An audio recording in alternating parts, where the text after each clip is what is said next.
रक्षाबंधन का ना है भाई बहन का, आप लोग सुनिए और प्यार दुलार दीजिए,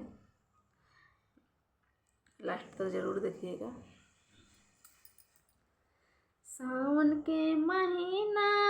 में भौजी बोला मन भेजली, सावन के महीना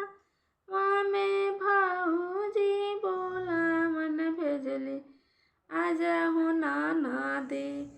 आए हाय आजा हो नाना दे, अपना भैया के नागरिया, आजा हो नाना दे, अपना भैया के नागरिया, आजा हो नाना दे। रोकेले स्वामी जी हमारा हो भौजी हो, रोकेले स्वामी जी हमारा है भौजी हो, अरे है भौजी हमारा स्वामी के बहिनिया, ये भौजी ये हमारा सैया के बहिनिया, ये भौजी, अरे सुन लाए धनिया आ जाए मोरो बहिनिया, सुन ला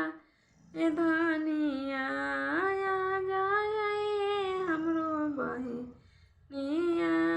सुन ला ए धनी, भेता में बानी ननदो भरिया भतीजवा हो, भेजता में बानी ननदो भरिया भतीजवा, अरे अया है नाना दो, अपना भैया के नागरिया, अया ए नाना दो, कलैया सुना रे भैया के, अया ए नाना दो, कलैया सुना बारे भैया के, अया ना भेजता में बानी ननदो भरिया भतीजवा हो, भेजता में बानी ननदो भैया भतीजवा, अया ए नाना दो,